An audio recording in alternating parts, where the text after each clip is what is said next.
Mr. Platano Man 1989 here with my Lockdown 2009 review. Now overall I think it was a great show. Not perfect, but great, great, great. And the things that don't make it necessarily perfect aren't all TNA's fault. So let's get started. The pre-show had Danny Bonaducci versus Eric Young. Bonaducci was very, very good, very good. In my opinion, he could have been worse. I've seen people that have been horrible. Freaking McMichael in Bow for Glory, he used to be a wrestler and he was a fucking piece of shit. Bonaducci was pretty good, especially with selling. He didn't fuck up Eric Young's suplex and spots against the cage and all that stuff. He tried his little swanton bomb, which was really a roll from the turnbuckle. And, it was a decent match for what it was. I mean, it's a pre-show match, which you really expect, and he pretty much worked well throughout the whole match. I think it was a good way to bring out Rhino, because I was kind of, sad for Rhino that he wasn't nowhere on this card in his return to Philadelphia, ECW. So it's good that, Rhino got in there to give a little spear and stuff like that. The X Division Escape match, I think this was a good match. I'm not gonna say it was great and amazing. It was pretty solid for what it was. There was nothing necessarily horrible or bad. A couple of these matches didn't really sound like the crowd was really, cheering their guts out.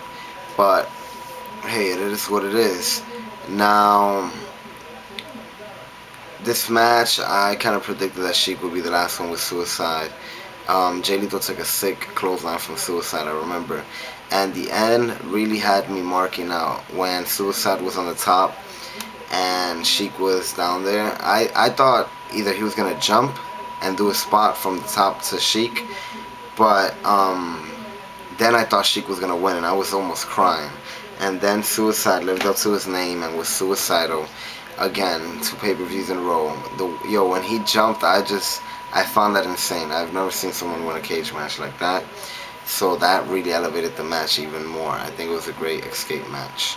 Now, next we have an interview with AJ and Christopher Daniels right after. So it kind of shut up the people that thought that it was still Daniels. Unless, of course, they filmed this interview earlier to throw people off. ODB versus Daphne Madison Ray and Sojo Bolt. This match was what it was as well. ODB won. It was a decent match, nothing horrible and nothing amazing either. ODB won, which is what I predicted. We got to see more of Daphne in here, which is great as well. Yeah, she did some pretty nice moves. So it was another decent match. The first match wasn't decent. It was a very good match. But this was just, a decent match, not necessarily anything bad. The New Japan Junior Tag Titles. This was a pretty solid match. Clean finish, everything, you could ask for. It just didn't have a really insane spot that I think could have really elevated it to maybe a, match of the night contender. But, it was, a pretty good match. We saw everybody get their spot. Hernandez was a fucking monster, throwing people against the fucking cages and shit and breaking everyone to, just beating the shit out of everybody. And the crowd was into this, so that was good. So then they did their Made in Detroit finisher on No Limit, and Motor City Machine Guns retained the titles. If I remember right, all my predictions are correct so far. So this was a very good match. Did the titles some justice. Now we get the Doomsday Chamber of Blood. This match, after seeing the last match, was already starting to get pretty boring early on because it's such a slower pace than the last match that we just saw with the junior tag team heavyweight titles. So then as it started to sink in, the match was getting better. I don't know if Morgan doesn't know exactly how to work a match yet, but there was some kind of like oddness when he was like working with the glass on the floor. Like it just looked kind of sloppy, and since the crowd wasn't into it, it kind of brought it down. I don't know, that's how it sounded through my TV, that the crowd wasn't really cheering a couple of moments in the night. So then Dr. Stevie came out, which is what I predicted. People are assuming that this is the former world champion. from another organization. So, and he cost Abyss the match, which I, expected. I wanted him, and not instead of slapping Abyss around, to do a nice super kick, and then maybe Morgan could do something else. Not that damn bicycle kick either. So Morgan won like I predicted, and this match wasn't necessarily good. Um, this match was again decent, and they gave all these matches time. So if they didn't really deliver on your, expectations, then I don't think TNA should be to blame right away. TNA Knockouts title match. This match was great, great, great, great all around.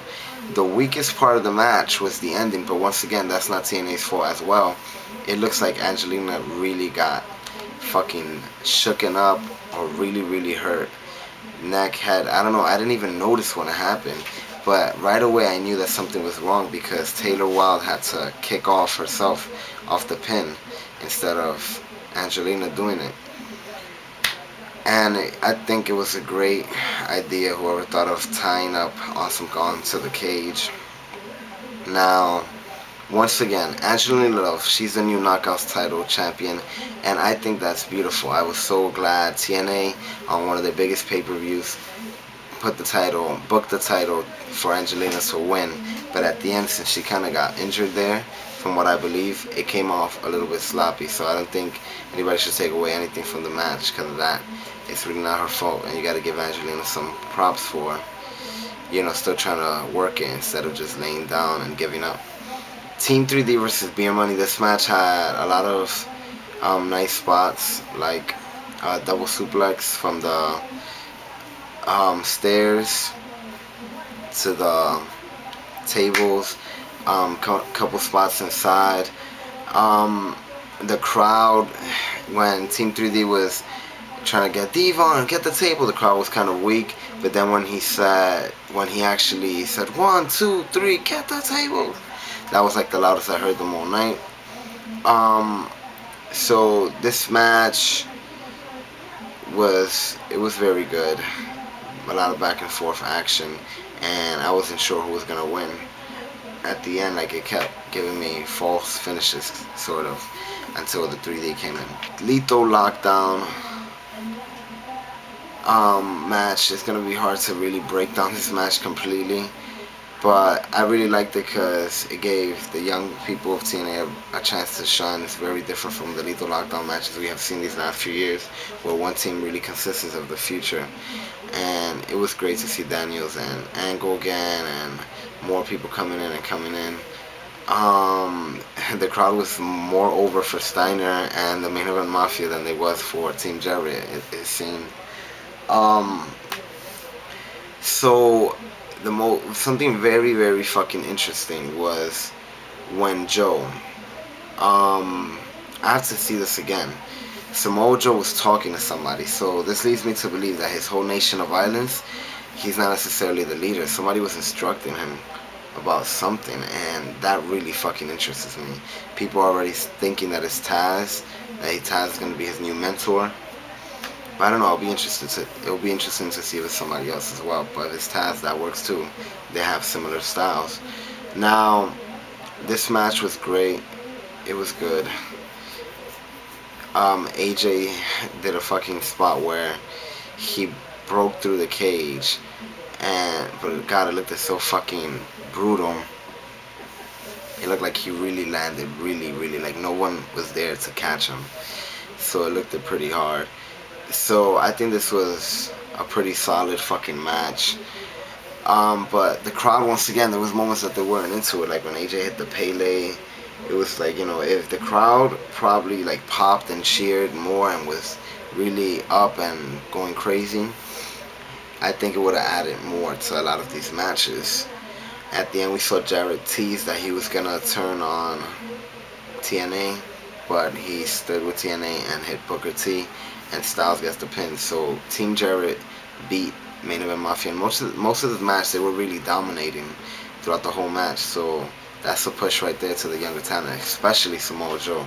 He was almost unstoppable. I think it was only Kurt Angle that got a pretty good German suplex on him. So that's fucking great, and I can't wait to see this match when it comes out on DVD, and in the future too, like years from now.